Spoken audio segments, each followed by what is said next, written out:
Hey everybody, Jim here with another video for you. This is Shocktober 2025, episode 28. But before I begin, if you like this video at the end, please consider giving me a thumbs up, a possible subscribe, but most importantly, please leave comments below. Let me know how you feel about this series. Let me know how you feel about the films I'm about ready to mention. Now today is Tuesday, October 28th. It is episode 28, as I said. And today I thought we would talk about a little bit about underwater terror or aquatic horror. And what better place to start with than the granddaddy of them all, Jaws from 1975, directed by Steven Spielberg, starring Roy Scheider, Robert Shaw, Richard Dreyfuss, Lorraine Gary, among others. And let's face it, Jaws, in addition to being a great horror film, it's a great film, period. It might even be one of the greatest films of all time. It was the first summer blockbuster, and it changed the game in so many ways. First and foremost, about how people felt about going out in the water. Jaws is just a masterclass of filmmaking, and it's an outstanding film in every way. So that's how we're starting. And by the way, this is part of my Steven Spielberg Director's Collection that I absolutely adore. But moving on from Jaws, we have to talk about Jaws 2, which came out in 1978. Again, starring Roy Scheider and Lorraine Gary. This one also has a very young Keith Gordon in it. This one is directed by, I can never pronounce this man's name, Jana Zwark. This movie doesn't hold a candle to the original as far as quality goes. However, I love this film. This is a slasher film where the slasher is a shark. Period. I actually saw this one before I saw Jaws. I was too young when Jaws came out to see it, even though my brothers and my sister all saw it, and I knew everything that was going to happen before I saw it. I did not see that one until later in 1978, after it was re-released, when this one became such a hit. So I saw Jaws 2 first, and then I saw Jaws shortly after. And yes, of course, Jaws is a much better film, but I will always, always, always have a very, very large spot in my heart for this film. The other sequels, you can throw them right out the window. But now we got a couple of Jaws ripoffs for you. Hey, Roy, this one's for you, buddy. My good friend Roy over at Blu-ray Movies in the UK, and Stuart, for that matter, at Stuart George's Home Movies in the UK. Stuart loves this movie. Roy, not so much. And I'm talking about, actually, Roy does like this movie. He just doesn't think it's very scary. But I'm talking about Orca. Now, it says Orca the Killer Whale here, but it was actually released as Orca back in 1977. This one stars Richard Harris, Charlotte Rampling, Will Sampson, and the movie debut of Bo Derek, among others. Love this movie. This is one of my favorite Jaws ripoffs ever. Again, my good friend Roy saw it. He thought this movie was absolutely hysterically funny, including one scene that just scarred me as a child. But again, Orca, it's such a fun movie. I adore this movie. So that's the next selection in our aquatic terror. Speaking of Jaws ripoffs, we're going to go to my steelbooks now. From 1979, we're talking about Joe Dante's Piranha, starring Kevin McCarthy and Bradford Dillman, among others. People eat fish. Fish don't eat people. Yeah, love this movie. It's a cheap exploitation movie from the Corman Factory. It's more or less how Joe Dante got his foot in the door. He did have one film before this called Hollywood Boulevard that he co-directed with Alan Arkish, but this was his first solo directorial effort. And man, what an effort it was.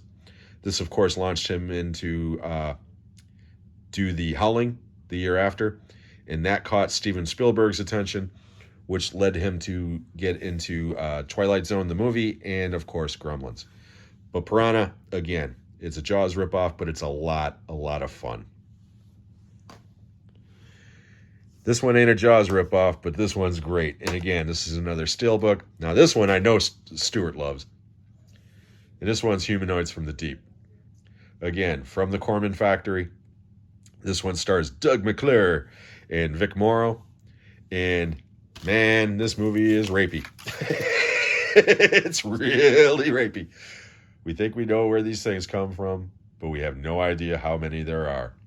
In reality, there were 2, because they can only afford 2 suits. Rob Bottin designed the makeup here. And again, Rob Bottin would go on to do The Howling after this, and then, of course, The Thing. I love this movie. This is a movie that I used to watch all the time on a loop on cable. And again, it's very exploitative. It is directed by a woman, but then after she turned in her draft, Corman inserted a bunch of gratuitous nudity and rape scenes, and yeah, it totally changed the tone of the movie. But again, this is one of those guilty pleasures from my childhood that I will always love. Next, we're traveling back to 1989. In 1989, there was 3, count them, 1, 2, 3 movies having to do with underwater adventures. The biggest one, of course, was The Abyss, directed by James Cameron. Sean Cunningham, who directed Friday the 13th, came out with Deep Star 6. And George P. Cosmatos, who directed Tombstone and Cobra, among those, came out with Leviathan. This one's got a great cast.